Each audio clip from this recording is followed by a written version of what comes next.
Varicose veins కి సరైన చికిత్స కోసం సంప్రదించండి ఎవిస్ హాస్పిటల్. నమస్తే రమగారు. నమస్తే జయ. రమగారు, సాధారణంగా ఉన్న కొన్ని సందేహాలండి. చీపురు ఇంట్లో ఏ వైపు పెట్టాలి, ఎలా పెట్టాలి, ఇలాంటి సందేహం కూడా ఉంటుందండి. ఒకటి ముందు ఇది క్లియర్ చేయండి, తర్వాత ఉన్న సందేహం అడుగుతాను మిమ్మల్ని. చీపురు ఇవాళ కొత్తగా వచ్చిన వస్తువు కాదు, అందరి ఇళ్లలోనూ ఉంటుంది. కొబ్బరి నీళ్ళ చీపురు ఉండేవి, ఇదివరకు అయితే పూచిక పిల్లల చీపుర్లు ఉండేవి. ఇప్పుడు కొత్తగా ప్లాస్టిక్ చీపుర్లు కూడా వచ్చినాయి. అవును. దాన్ని వాకిట్లో పెట్టుకోం కదా, ఎవరైనా రాగానే చీపురే కనపడితే రోతగా ఉంటుందా? కాబట్టి తలుపు వెనకాల పెట్టాలి, ఎక్కడైనా వెనకాలకి కనపడకుండా పెట్టుకోవాలి. ఇది సాధారణమైన విషయం కదా జయ. వాటి మీద ధర్మ సందేహంగా ఎందుకుంటుందో అర్థమై చావదు నాకు. మీరు ఇప్పుడు ఇంత క్లియర్గా చెప్పండి, ఎన్ని అనుమానాలు వస్తాయో చూద్దాం. చీపురుని కనపడకుండా పెట్టుకోవాలి. మొదటిది, తిరగేసి పెడితే, తిరగేసి పెట్టడం మరగేసి పెట్టడం, దాని మీద బోల్డ్ డౌట్లు. తిరగేసి పెట్టాం, చీపురు కుంచె కిందకి కర్ర పైకి పెట్టామనుకోండి, 4 రోజుల్లో కుంచె వంగిపోతుంది, వంకర వచ్చేస్తుంది, కుంచె వంగిపోతుంది, ఊడవలేకపోతాం. కుంచె పైకి పెట్టాలి, కుంచె పైకి పెట్టాలి, కర్ర కిందకి పెట్టాలి. పెడితే అప్పట్లో కుంచె చీపురు శ్రీ మహాలక్ష్మి కాబట్టి అట్లా తిరగేసి పెట్టకూడదని ఒక సిద్ధాంతం. చీపురు ఒక వస్తువు, నా ఉద్దేశం జయ. ఇది ఇందులో శాస్త్రం ధర్మం లేదు. ఓకే, శాస్త్రం ధర్మం లేదు. వాళ్ళు అలా చెప్పారు, మీరు ఇలా చెప్తారు అని నువ్వు నన్ను అడగకు, నన్ను ఎవ్వరూ అడగండి. నా ఉద్దేశం అడిగితే చెప్తున్నాను అంతే. చీపురు ఒక వస్తువు, అది మనం ఉపయోగించుకునేది. అండ్ మోర్ ఓవర్ అది మనకి ఎందుకు ఉపయోగపడుతుంది, మన పరిసరాల్ని శుభ్రంగా ఉంచుకోవటానికి. కాబట్టి దాన్ని మొదట మనం శుభ్రంగా ఉంచుకోవాలి, దాన్ని సరిగ్గా ఉంచుకోవాలి. మ్యాక్సిమం యూటిలిటీ దాని నుంచి మనం తీసుకోవాలి. అండ్ అది ఊడవడానికి వాడే సాధనం కాబట్టి, అంటే శుభ్రం చేయడానికి వాడే సాధనం కాబట్టి, ఇంట్లో ఎక్కడ పడితే అక్కడ అందరూ నలుగురు వస్తే కనపడేటట్టుగా పెడితే బాగుండదు. అందుచేత దాన్ని కనపడకుండా పెట్టండి మొదటిది. కిచెన్ బాల్కనీలో కానీ లేదా బెడ్రూమ్కి అనుసంధానంగా ఉన్న బాల్కనీలో కానీ వెనక వైపుగా పెట్టుకోవాలి. తలుపు వెనకాల పెట్టచ్చు. కర్ర కిందకి పెట్టి కుంచె గనక పైకి పెడితే మీరు వంగి కర్ర పట్టుకోవచ్చు తీయటానికి, చీపురు వంగిపోకుండా ఉంటుంది.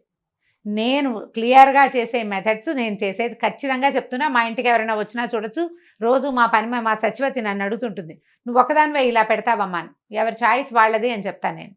దానికి ఆ చీపురికి ఒక చిన్న తాడు కట్టి ఒక గోడకి ఒక పక్కన బాల్కనీలో వేళ్లాడేస్తాను నేను. దానికి తడి తగలదు, కింద పడిపోదు, వంకరపోదు. క్లియర్గా ఒక చోట ఒక మూలకి ఉంటుంది. ఆ కేబుల్ లోపల బాల్కనీలోకి వచ్చి ఆ వైపుకి ఎవరైనా తిరిగితే తప్పిస్తే నా చీపురు ఎవరికి కనపడదు. ఇప్పుడు దేవుడి గది మనం శుభ్రంగా ఉంచుకోవాలని, పవిత్రంగా ఉంచుకోవాలనుకుంటాం. ఇల్లంతా ఊడ్చే చీపురుని దేవుడి గదిలో పెట్టకూడదు కదా, పెట్టకూడదు. ఈశాన్య మూల బరువు పెట్టకూడదు, ఏమి పెట్టకుండా కొంత ఖాళీ ఉంచాలని భావిస్తాం.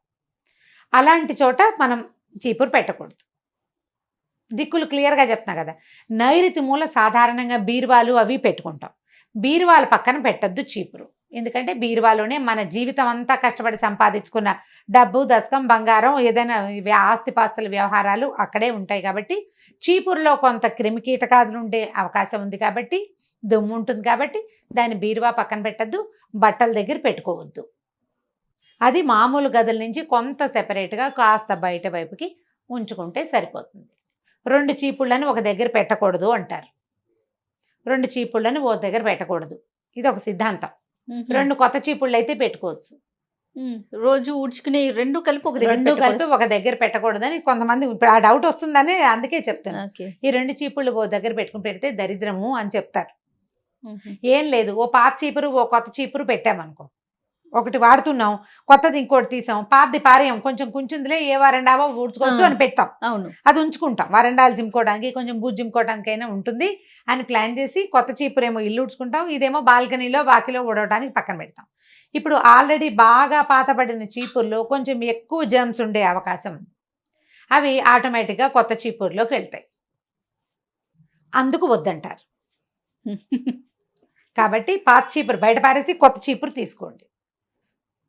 ఇల్లు తుడిచే గుడ్డలు అవి కూడా మనం ఇల్లు తుడుస్తాము, ఒక బట్టతోటి ఇల్లు తుడుస్తాము, గట్లు తుడుచుకుంటాము.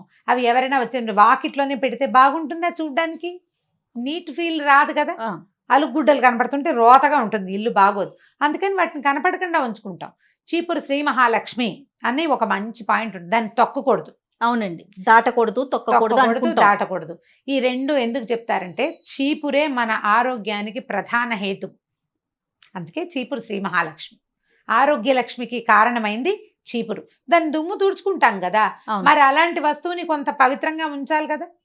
తొక్కితే ఏముంది, చీపురు నలిపోతుంది, విరిగిపోతుంది. దాంట్లో ఏదైనా ఒకటి అరా జెమ్స్ ఉంటే వాటి దారిన లేకుండా అవి ఇంటి మధ్యలో వేసుకుని తొక్కేమంటే కాళ్ళకి పట్టేస్తాయి అవి. అవును. అందుకు ఆ పని చేయకూడదని జయ మనకి పాతకాలపు పద్ధతులన్నీ మనకి భయాన్నో భక్తినో కలగజేసి మాన్పించేందుకే చాలా మటుకు, అంటే చెడు పనులు చేయకూడని పనులు మాన్పడం కోసం భక్తి లేదా భయము ఈ రెండు భావాల్ని ప్రవేశపెట్టారు. అవునండి, అదైతే 100%. చీపురు పరిశుభ్రంగా ఉంచుకోవాల్సిన వస్తువు, ఎందుకంటే అదే మన ఇంటి శుభ్రతని కాపాడుతుంది. కనపడకుండా పెట్టుకోండి. నా మెథడ్ అయితే నేను వేళ్లాడేస్తాను ఖచ్చితంగా, అందులో ఎటువంటి డౌట్ లేదు. బాగుందండి మీ ఐడియా, సూపర్. ఇప్పుడు బాల్కనీలో పడుకోబెట్టడం. ఏం చేస్తారు అమ్మగారు? పుల్లల చీపురు కూడా అంతే చేయ, అంటే కొంచెం ఎత్తులో డస్ట్బిన్ పెట్టుకోవడానికి ఒక కార్నర్ ఉంది, ఆ కార్నర్ పైన పెడతాను. నీళ్లు శుభ్రంగా ఏదైనా తడి ఉందనుకో, నీళ్ళు కారిపోతే చీపురు ఆరిపోతుంది. ఓకే. చీపురులో తడి ఉండదు. కొంచెం కిందకి పెట్టామనుకో, పుల్లల చీపురులో తడి ఉండి కొంచెంతా నానిపోతుంది. అవును. 2 రోజుల్లో వాసన వస్తుంది. మనం ఆ బాల్కనీ వాటితోటి తుడిచామనుకో, ఇప్పుడు ఆ వాసన వల్ల వచ్చేటువంటి ఏ రకమైన బ్యాక్టీరియా అయినా మన ఇంట్లోనే ఉంటుంది. వాసన వస్తుంది, అడుగులు విరిగిపోతాయి. అడుగులు విరిగిపోతాయి. వాసన రానివ్వకూడదు. వాసన వచ్చిందంటే బ్యాక్టీరియా, అంతే. వాసన రాకుండా ఉండాలంటే చీపురు ఆరిపోవాలి. శుభ్రంగా కడిగేసి దాన్ని ఎక్కడైనా దాన్ని కూడా కొంచెం పుల్లల చీపురు టైట్గా కట్టేయాలి. ఒక తాడు కట్టి వేళ్లాడేస్తే తడి ఆరిపోతుంది. తడి ఆరిపోతే ఇంకా అనారోగ్యం లేదు, ఇంకా అందులో డ్రై అయిపోతుంది కదా. తడి ఉండేసరికల్లా మనకి బ్యాక్టీరియా డెవలప్ అవుతుంది. జాగ్రత్తగా చేసుకోవాల్సినవి ఇందులో భక్తి మీరు ఉంచుకోండి. కావాలంటే మీకు అలవాటు ఉంటే కనుక మన ఇళ్లలో ఉన్న పద్ధతులు కాదు, మేము ఇలాగే పెడతాం, మా అమ్మగారు ఇలాగే చెప్పారంటే చక్కగా చేయండి అమ్మా, మీ అమ్మే కరెక్ట్, మీ అత్తగారే కరెక్ట్. నా విధానం అయితే ఇది. నేను ఏమనుకుంటా అంటే ఇల్లు, దాన్ని శుభ్రం చేసే వస్తువు, దీన్ని బాగా ఉంచుకోవాలి, అంతే. రెండో ప్రశ్న, అద్దం పగలకూడదంటారు. ఒకవేళ పగిలిన అద్దాన్ని మనకి టైం కుదరక దాంట్లోనే చూసుకుంటే అశుభం జరుగుతుంది అనేసి అంటూ ఉంటారు, ఏమంటారు? అద్దం పగలటం ఏంటంటే అశుభ సూచకం అంటారు. నిజమే, అశుభ సూచకం ఎప్పుడవుతుంది? అది ఏదైనా ఒక్క చిన్న నెరుసు పగిలింది, మన అన్నంలో పడచ్చు, బియ్యంలో పడచ్చు, కాలి కింద పడచ్చు, మన కర్మగాలి కంట్లో పడచ్చు, ఏ పిల్లాడో తొక్కచ్చు. ఎన్నున్నాయి? ఇన్ని ఉన్నాయా? అందుకే అశుభం అద్దం. ఓకే. చూడ్డానికి వాడే వస్తువు చక్కగా క్లియర్గా కనపడేటట్టుగా ఉండాలి. అద్దం పగిలిన అద్దంలో మొహం చూసుకుంటే ఏం బొట్టు కట్టుగా పెట్టుకున్న ఇట్లా ముక్కగా కనిపిస్తుంది. మన మీద మనకే అయిష్టం వస్తుంది కాదు, మొహం అలా కనపడుతుంటే. అద్దం ఎందుకు? మన మొహం మనం క్లియర్గా చూసుకోగలగడానికి. అందంగా. అందమో అది అందం లేదు. ప్రతి వాళ్ళు అందంగా ఎలా ఉంటారు? వాళ్ళమే అందం కదా. ఇప్పుడు అంటే మన ముఖాన్ని మనం పూర్తిగా చూసుకోగలగటం, ఆ అవకాశం లేని అద్దాన్ని ఇంట్లో ఉంచుకోకూడదు. ఆ అద్దమే మన తాలూకు భరోసా. బాగానే ఉంది నా మొహం అని నువ్వు అనుకోవటానికి భరోసా అద్దమే కదా. కంట్లో ఏదో పడింది, చూసుకోవాలి, అద్దం కావాలి. నువ్వు బొట్టెట్టుకోవాలి, కాటికి పెట్టుకోవాలి, మొహాన్ని పౌడర్ రాసుకోవాలి, ఏదో మెళ్ళ వేసుకున్న వస్తువు చూసుకోవాలా వద్దా? మరి చూసుకోవడానికి అర్థం కావాలి. అది ముక్కగా ఉంటే ఏం కనపడుతుంది నీకు? నీ తాలూకు అపియరెన్స్ మీదే నీకు డౌట్గా ఉంటుంది. అంతే, కరెక్ట్. అందుకు దాన్ని ఉంచుకోకూడదు. విరిగిన అద్దాలు, పగిలిన అద్దాలు ఇంట్లో ఉంచుకుంటే కనుక మన మీద మనకి అనుమానంగా ఉంటుంది. అద్దం కూడా మహాలక్ష్మి స్వరూపమే. మహాలక్ష్మి మన మీద మనకి ధైర్యాన్ని ఇస్తుంది. నీ దగ్గర 100 రూపాయలు ఉంటే 100 ఉంది అనుకుంటావు, 1000 రూపాయలు ఉంటే 1000 ఉంది అంటావు, 1,00,000 ఉంటే 1,00,000 ఉంది నాకేంటి అనిపిస్తుందా? లక్ష్మి అలాంటి ధైర్యాన్ని ఇస్తుంది. అద్దం కూడా అంతే.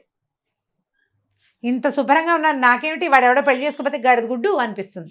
అద్దం లేకపోతే అదే నీ అద్దం ముక్కగా ఉంటే నీ మొహం మీద నీకేమి ధైర్యం ఉంటుంది? ఏముండదు, ఏమీ కాదేమో అనిపిస్తుంది. అందుకని దాని మహాలక్ష్మిని అదని కాదమ్మా, మనం ముఖం చూసుకోవాల్సిన వస్తువుని సరిగ్గా ఉంచుకోవటం. మనకి అవసరమైన వస్తువు కదా ఇది. పగిలితే రీప్లేస్ చేయండి ఇమీడియట్గా. పగిలిన అద్దాల వల్ల పొరపాటున మన చెయ్యి తగలచ్చు, తెగచ్చు. ఏ పిల్లలో పెద్దవాళ్ళో వేళ్ళు తెగిపోవచ్చు. అది పటకమనే అంచు దాంట్లోంచి జారి పడింది అనుకోండి, ఒక్క నెరుసెగిరి ఎక్కడ పడినా ప్రమాదమే కదా. అది ఎంత ఉపయోగపడే వస్తువో అద్దం, మనకు చాలా అవసరం. రోజువారీ అద్దంలో మొహం చూసుకోకుండా కుదరదు అసలు. ఒక పలకైనా ఇది మనం మొహం చూసుకునే అర్థమే గుచ్చుకుంది అనిపిస్తుందా మనకి? అనిపించదు కదా. అందుకని దాంతో కేర్ఫుల్గా ఉండాలి. ఇవన్నీ నా సిద్ధాంతాలు, ఇందులో శాస్త్రాలు మాత్రం లేవు. మీ సిద్ధాంతమే అడుగుతున్నాం మేము కూడా. రైట్. ఇంకొకటి, కలబంద మొక్క అలోవీరా ఇంట్లో ఉంచుకోవచ్చా ఉంచుకోకూడదండి? అంటే పెంచుకోవచ్చా పెంచుకోకూడదా? అంతే. ఇప్పుడు మనం బాల్కనీస్ లో పెట్టుకుంటాం, పెట్టుకోవచ్చు, పెట్టుకోకూడదని కొంతమంది, పెట్టుకోవచ్చని కొంతమంది. అయితే తమిళనాడులో చూస్తే రమ్మగారు, చెన్నైలో గుమ్మాలకు కట్టుకుంటారండి. ఇక్కడ ఇక్కడ కూడా కడుతున్నారు. బేగం బజారు అవైపు షాపులకి వెళ్తామా, బేగం బజార్ కంటే కూడా మోండా మార్కెట్ లో ప్రతి షాపు బయట వేలాడేస్తారు. కలబంద కడితే దిష్టి తగలదని అనుకుంటారు. కాకపోతే కలబంద ఎంత హెల్త్ బెనిఫిట్స్ ఉన్న చెట్టు. అవును కదా. అది స్కిన్కి మంచిది, జుట్టుకి మంచిది, పొట్ట లోపలకి తీసుకుంటే మంచిది. బోల్డని మంచిలున్న చెట్టు ఇంట్లో పెంచుకోకూడదని ఎందుకు అనుకోవాలి ఎవరైనాను? పైగా ఇంట్లో అంటే పెట్టాం కదా, బయట పెడతాం, పెరుగుతుంది, ఏమవుతుంది? పెంచుకోకూడదనే నియమం ఏంటది? ముళ్ళ మొక్క అని అంటారు. అది ఇప్పుడు దానికి ఉన్న ముళ్ళు గుచ్చుకునేది కాదు, గట్టిగా మనం చేయి పెడితే తప్ప. నువ్వు చాలా చేయి పెట్టినా అదేం పెద్దగా తెగదు జయ, తెగదు. మా వాకిట్లో కూడా ఉంది, బాల్కనీలో పెట్టుకోవచ్చు. గబుక్కుని ఏదైనా చేయి కాలినా కట్ అయినా ఓ చిన్న ముక్క కట్ చేసి కాస్త అక్కడ రుద్దితే కాలిన చోట మారిపోతుంది. అది ఆయుర్వేద రీత్యా అది ఆరోగ్యానికి ఉపయోగపడే మొక్క కదా, హెర్బ్. అంతేగా, హెల్త్ హెర్బ్. దాన్ని ఉంచుకోవచ్చు మనం, ఎందుకు ఉంచుకోకూడదు? అంత అనుమానం ఏం పడక్కర్లేదని అనుకుంటున్నా. ఇప్పుడు ముళ్ళ మొక్కలు అంటే క్యాక్టస్లు అవి పెంచుకుంటున్నారా? ఇళ్లలో పెంచుతూనే ఉంటారు క్యాక్టస్. అసలు ముళ్ళ మొక్కలే పెంచుకోకూడదు అంటారు. మరి అవన్నీ పెంచుకుంటూనే ఉన్నారా ఫ్యాన్సీగా? వాటి వల్ల వీసమెత్తు ఉపయోగం లేదు. సౌందర్యం కూడా ఏమో నాకైతే ఏం కనిపించదు. కొంతమందికి ఇష్టం, ఆ ముళ్ళుగా ఉంటుంది, ముద్దుగా ఉంది, బాగుంది, ఇట్లా చిన్నగా వస్తుంది, దాని నిండా ముళ్ళు ఉంటాయి. అదే బుడుంగు మనం మొలిచినట్టు ఉంటుంది, బాగుంటుంది. ఒకళ్ళకి నచ్చుతాయి అవి, వాళ్ళ ఇష్టం అది. ఇప్పుడు ఇది ఆరోగ్యానికి ఉపయోగపడే ఒక మొక్కని ఎందుకు ఉంచుకోకూడదు? పోనీ మీకు ఉంచుకోకూడదు అనిపించింది, ఇది పెట్టుకున్నాక నాకేదో అశుభం జరిగిందని మీరు భావించారు, తీసేయండి. అలా భావిస్తే గనక, ఈ మొక్క రావటం వల్లే ఇది వచ్చింది అని భావిస్తే గనక తీసేయండి. అలాంటి అనుమానాలు ఏం లేకపోతే శుభ్రంగా పెంచుకోవచ్చు, ఏమీ పర్వాలేదు, హ్యాపీగా పెంచుకోవచ్చు. పక్కన పడేస్తారు. అదేమన్నా పెంచుకోవడం అంటే దాని పాపాయిలాగా ఎత్తుకుంటామా మనం? ఏదో కుండీలో పడేస్తాం, దాని దారిన వస్తుంది, దానికి ఎరువు ఎక్కర్లా, ఏం వేయక్కర్లా, వాటర్ కూడా మనం ఇవ్వక్కర్లేదు. ఏ నీళ్లు ఇవ్వకపోయినా దాని దారిన అది పెరిగే మొక్కకి ప్రశ్న ఎందుకు? అసలు అక్కర్లేదేమో మరి. బాగుంది. రైట్ రమ్మ గారు, నమస్తే. నమస్తే జయ.